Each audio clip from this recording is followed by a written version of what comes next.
Today I am going to be showing you how to embellish a Yazzii bag. So this is my Yazzii, it's the craft folding kit. This bag is really cool because it's meant to, or it can, sit on the armrest of a chair or whatever you're working on, and this part would be on the armrest and these two parts would drape down. So this part is boxier and expands more, and you can fit like bulkier things. And at the end I'll show you how I'm going to pack up this bag. This is like my essentials bag that I take to workshops and quilting, sewing things and stuff. It has the two pockets on the side that also expand. But what I'm going to embellish today, I'm going to fold it back up. I'm going to embellish just this flap, and I'm going to be embellishing it with this. So this is a piece of felt that I embroidered, or I beaded. It's mostly beaded and buttoned and sequined. Now, when you're doing something like this, I'll show you a few of my other bags that are slightly different than this. So these are Yazzii pouches that I embellished just with a panel on the front. So I first embellished and beaded the panel and then attached it to the Yazzii bag, and I do have videos and how-tos on that. Here's another one that I did, so you can see lots of sparkle. The highlight in each of these though is the fabric. So there's not tons of beadwork. There's a little bit of beadwork, but not tons of it. My heaviest one is this one, and when I say heaviest, I don't mean it's like heavy to hold, but it's my most heavily beaded bag. So this is just one of the pouches. It's the Yazzii travel pouch, and you can see I put these lovely ladies on. The hair I think was the most embellished part of these gals. So today this one's going to be slightly different because I am embellishing it with not a piece of fabric like my other ones. I'm using a piece of felt that I embroidered, beaded, sequined. I made sure that as I was stitching this, everything is very, very secure, because this is a flap. It's going to be opened and closed a lot. Like, it's just going to be handled a lot. And so I wanted to make sure, because I'm using so many beads and so many sequins and things that could like fall off and scatter, that everything is very secure. So as I stitched down beads, I not only stitched them down, but then I went over and couched the beads as well. The buttons are double stitched on. Sequins, instead of just doing one stitch, I stitched them a few times. So everything's on here really good. And now I'm ready to put it on this bag. So normally when I get to a piece like this, I would hold it on with Wonder Clips and then stitch it on. But today we're using something a little different, and you are going to use it with me for the first time. I was shopping online and found this Roxanne Glue-Baste-It. It's made in the USA. I will put a link in my video description. So the cool thing about this is it's meant for applique, but it's not permanent. So it's meant for something that I am doing right now. What I liked about it when I saw it was that it had thin tips. It even comes with a bonus tip, a thin tip, so you can be very precise with where you are applying it to your piece. It's also, like I said, not permanent, so it's not meant to be, you know, glued down and then like nothing else. It does need stitches because eventually over time, as I was reading about it, it does loosen. So we are going to give this a go. Easy to get started. I'm just going to put this tip on, move these pieces out of the way. So I already know that this end is going to be here, and I have a little loose thread, but that's okay because I'm going to just, when I glue it, I'm going to just tuck that under. I'm going to attach this, the glue, to this, and then put this on the pouch. Okay, so let's see how this works. I can just add little dots all the way along, or I could do, you know, a longer little strand. I don't think I need a lot because, again, I'm going to be stitching this whole piece down. Here's the little thread that I wanted to make sure it's going to get glue on it. So I just need it to stay in place as I'm stitching. So I'm just using little dots. I do really like the tip of this. It's super thin and the glue is coming out pretty easily.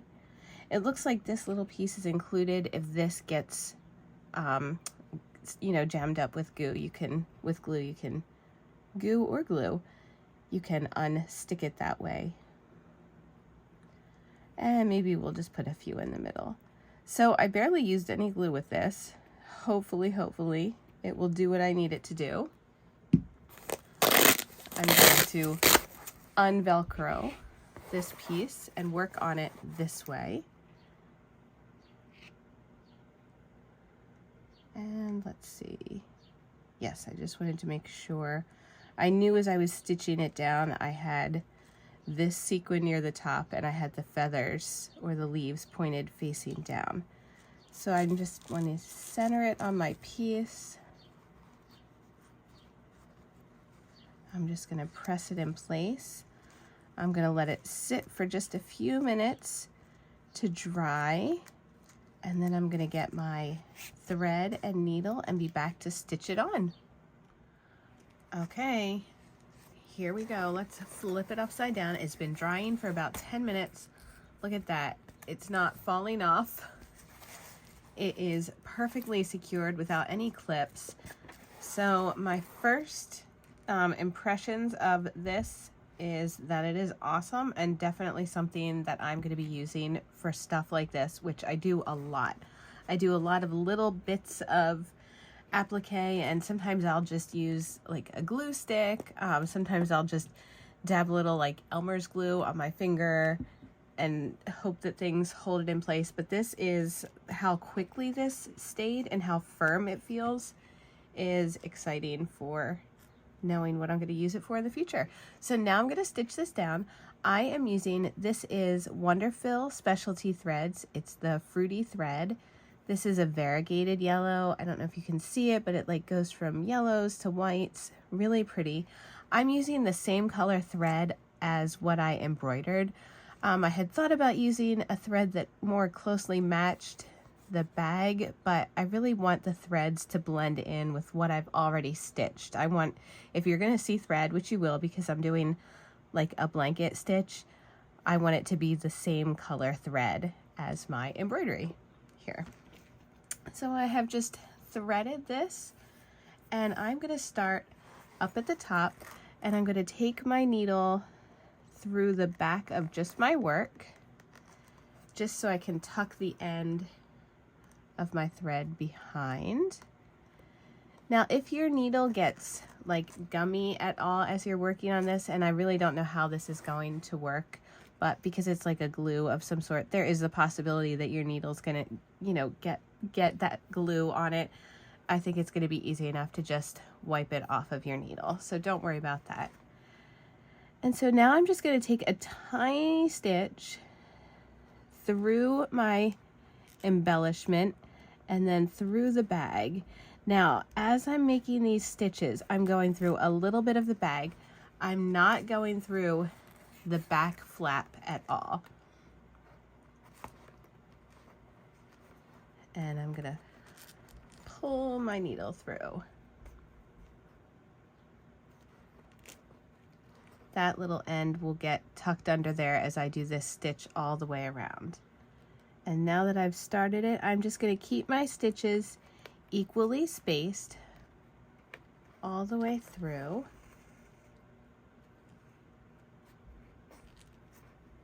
And I'm going to keep the tension pulled as I'm stitching.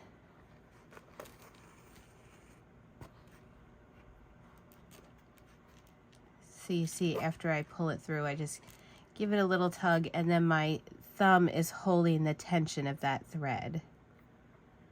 So you can see that the stitches are slightly visible. Again, that's this stitch, and I feel like because you're using this yellow thread, like there's so much going on here, your stitches are barely noticeable, and that doesn't bother me at all. And it just gives me the added security of knowing it's not gonna pop off of this flap when I'm using it. My needle is not getting gummed up at all. It's staying in place. This Glue-Baste-It is awesome.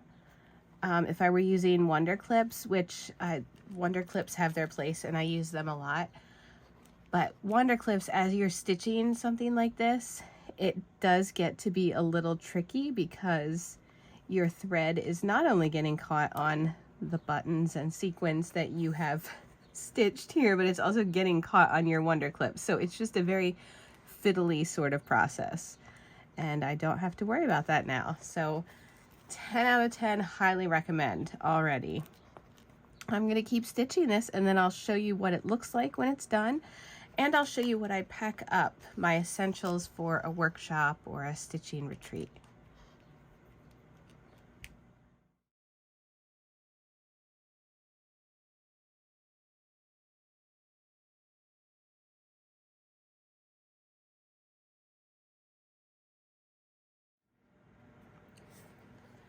So here it is, all stitched up. This glue worked amazing. I can't recommend it enough. Like, it didn't move at all as I was stitching it, and I really liked not having to worry about catching my thread on the Wonder Clips. So yeah, I'm super happy with that. Let me show you what I keep inside. So this is my essentials. It's the things that I take to workshops to make sure that I have everything. In this pouch, I just have pens, my Mark Begons, my little purple thing, just marking pencil, ruler. In this side pouch, I have extra Wonder Clips, a needle threader, one of the Sew Line glue sticks. I'm probably going to be putting my Baste-It in there. And then in the center pouch, which is the roomiest section, I've got a needle book. I have my little daylight light for extra light when I need it. I've got my scissors, thimble, and all. So everything that I need. I always keep this packed up so that I can just grab it and go. And there you have it. That's how I embellished my Yazzii craft pouch. And I'll show you a few others, and you can find the links for all of them below in my shop. Happy stitching!